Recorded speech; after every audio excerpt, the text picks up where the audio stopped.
এই 17 বছর আমরা এই দুঃসময়ের মধ্যে সবচেয়ে বেশি ক্ষতিগ্রস্ত করা হয়েছে এডুকেশন সেক্টরকে।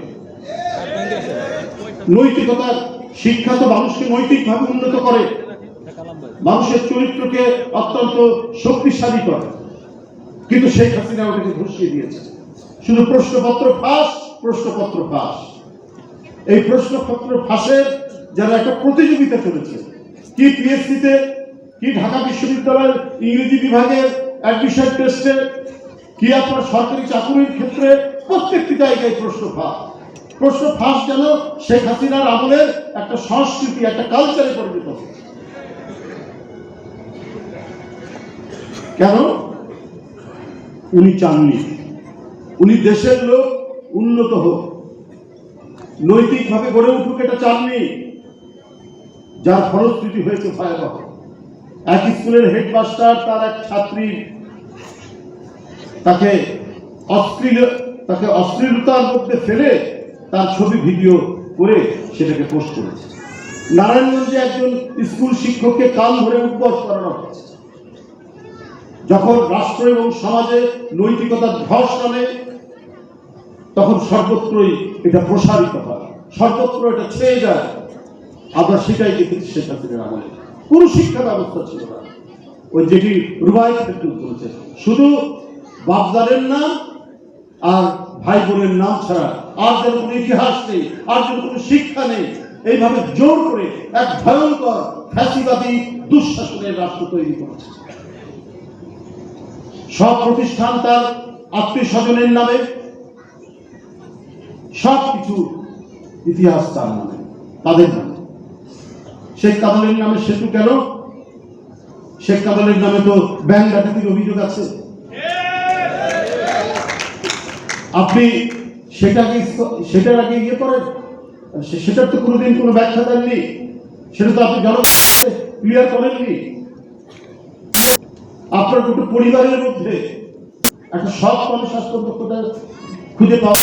ইংল্যান্ডে যে ভাগ্যি আপনার এমপি হয়েছে, যেখানে প্রতি পদে পদে স্বচ্ছতা এবং জবাবদিহিতা আছে, আপনি তাকেও ফ্ল্যাট কিনে দিয়েছেন আপনার ব্যবসায়ীদের দ্বারা, আপনার তাকেও দিয়েছেন, তার ছোট বোন রূপন্তীকেও দিয়েছেন।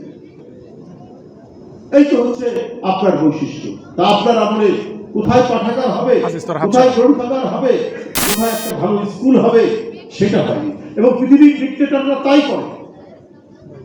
ওরা আপনার ফ্লাইওভার দেখায়, মেগা প্রজেক্ট দেখায়, কিন্তু হাসপাতাল আর স্কুল ধ্বংস করে দেয়। ইন্দোনেশিয়া থেকে শুরু করে মধ্যপ্রাচ্য থেকে শুরু করে বিভিন্ন জায়গায় শুধু বড় বড়, যেখান থেকে টাকা মারা যাবে, যেখান থেকে টাকা নিয়ে পাচার করা যাবে। অন্যান্য যা করেছেন শেখ হাসিনা তাই করেছেন, এক বিন্দু এদিক ওদিক তিনি করেন। পৃথিবীর সকল দুর্নীতিবাজ ফ্যাসিস্টরা যে কাজ করেছে, দানবরা যে কাজ করেছেন, স্বৈরাচাররা যে কাজ করেছেন, শেখ হাসিনা তাই করেছে।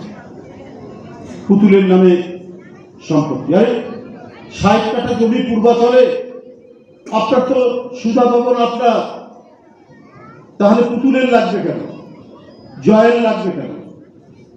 ঢাকায় তো শেখ রেহানার অনেক সম্পত্তি আছে, তাহলে এইখানে তার ছেলে ববির কেন প্লট লাগবে? এটাও সন্তুষ্ট নন। ভাগ্নিটা এমপি হয়েছে, তাকেও ডুবিয়ে দিলেন। লন্ডনেও দুর্নীতি আপনাদের কি বলে যে ওখানে ইয়ে হলো, দুর্নীতিকে রপ্তানি করে দিলেন, আপনার দুর্নীতিকে সেখানে রপ্তানি করে দিলেন। 28 লক্ষ কোটি টাকাকে পাচার করলে করেছেন তো এইভাবেই করে গোটা জাতিকে আপনার একেবারেই জ্ঞান শূন্য, গোটা জাতিকে অন্ধকারের মধ্যে ফেরার যে উপক্রম, সেটা আপনারা একবারই সম্পন্ন করেছে।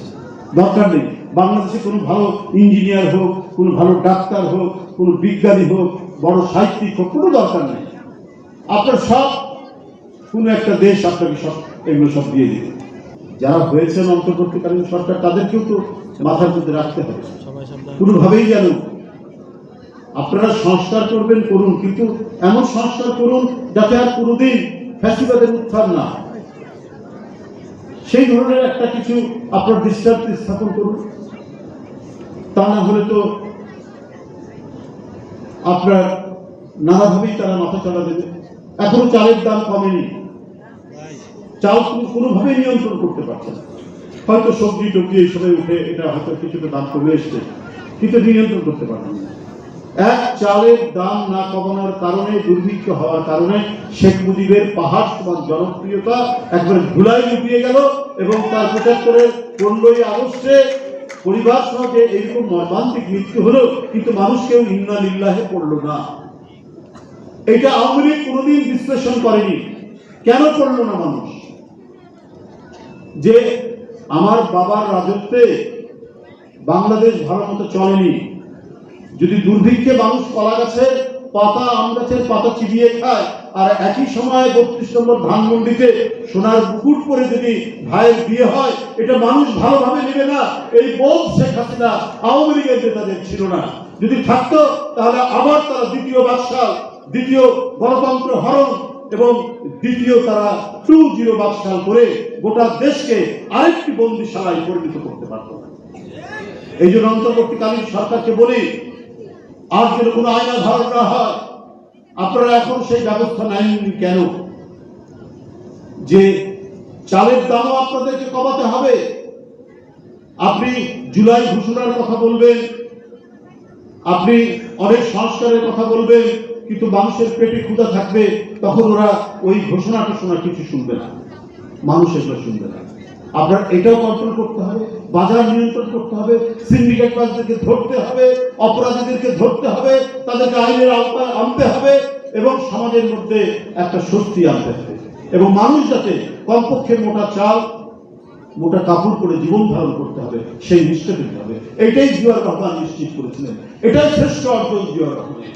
তিনি এই যে কথাগুলো এখানে নেতৃত্ব বলেছেন, ডক্টর ক্যান্ডি বলেছেন।